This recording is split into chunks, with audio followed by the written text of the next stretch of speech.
BFM Business, BFM Bourse, la carte IMO.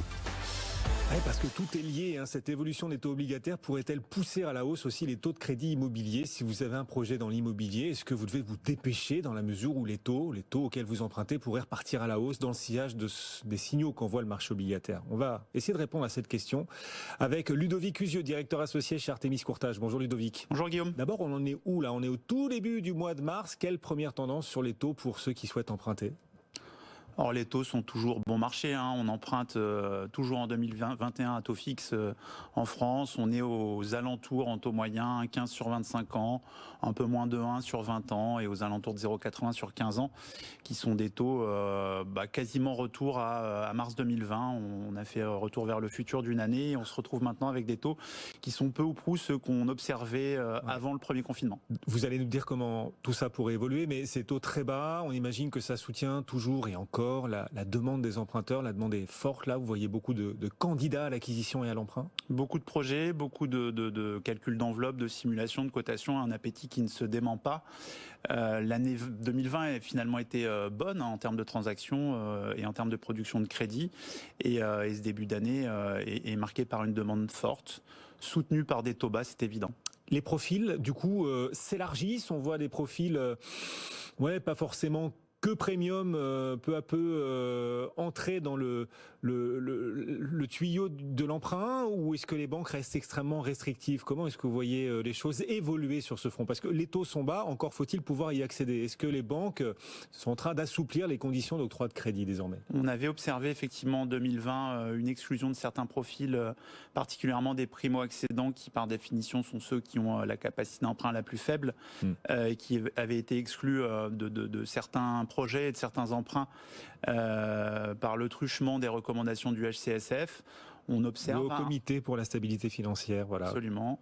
Ouais. On observe un retour de ces profils et de ces projets avec une petite souplesse qui a été admise à la fin du mois de décembre par le HCSF et des projets qui reviennent sur le devant de la scène, y compris pour les primo-accédants. On va être super concret. Est-ce qu'on peut emprunter sans apport personnel aujourd'hui? Est-ce que ça redevient possible, Ludovic? C'est franchement l'exception aujourd'hui quand même.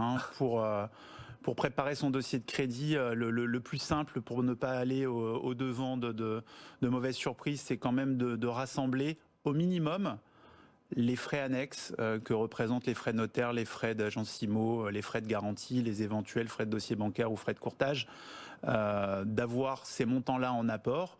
Et la plupart des banques accepteront, si le dossier est solide, de financer à concurrence du prix de l'appartement ou de la maison. C'est-à-dire que si vous achetez une maison à 200 000 euros, les banques peuvent intervenir jusqu'à 200 000 euros, quitte à vous de rassembler les frais annexes en apport.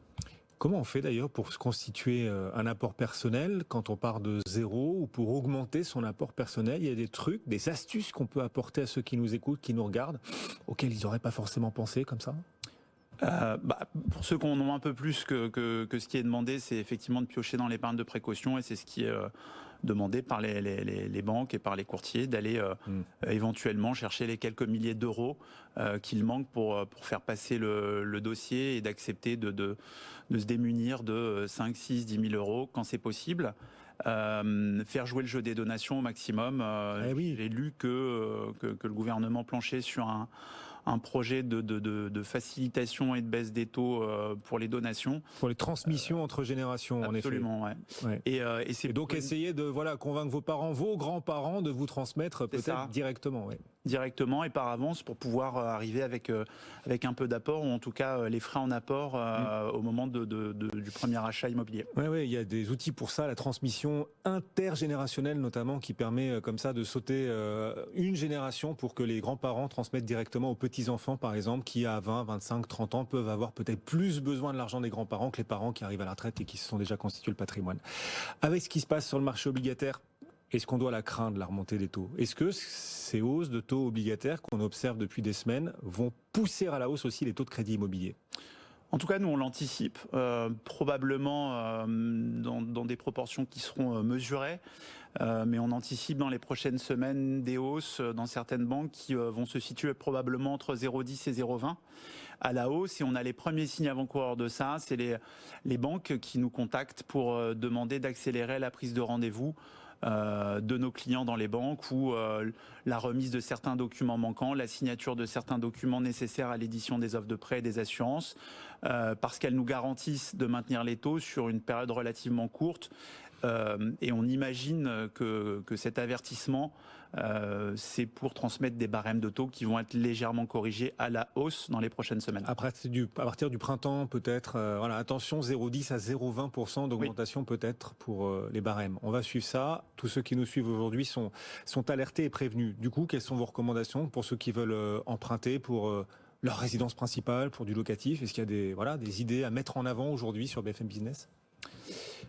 Toujours de préparer avec la plus grande rigueur et la plus grande attention son dossier de crédit, d'arriver avec l'apport qu'on mentionnait en début d'entretien et qui est quand même nécessaire à toute opération aujourd'hui. On est vraiment sur l'exception, les financements au-delà de 100%, ça devient vraiment exceptionnel. De préparer cela avec des relevés de compte bancaires qui sont positifs. Quand vous dites ça, c'est comme si vous disiez à quelqu'un de vivant, n'oublie pas de respirer pour rester en vie. C'est évident, Ludovic. Ça devient évident, ça l'a pas toujours été, et on a transmis des dossiers qui étaient pas forcément aussi nickels que vous l'imaginez. C'est pas des auditeurs de BFM Business.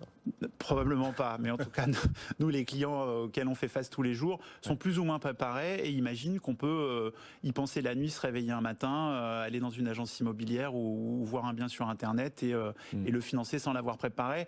C'était probablement le cas il y a 1 an ou 2, ça l'est moins aujourd'hui. Il faut avoir vérifié sa capacité d'emprunt, ne pas la dépasser, avoir des relevés de compte super et faire attention après à tous les éléments constitutifs d'un crédit, le taux, les conditions de souplesse, l'assurance emprunteur qui est un sujet aussi évidemment en période de taux bas. Exactement, elle pèse de plus en plus lourd dans le coût d'un crédit, l'assurance emprunteur, dans la mesure où les taux sont quasiment sur des plus bas historiques, mais il pourrait repartir à la hausse. C'est votre message aujourd'hui de 0,10 à 0,20 points. Merci beaucoup, point de base.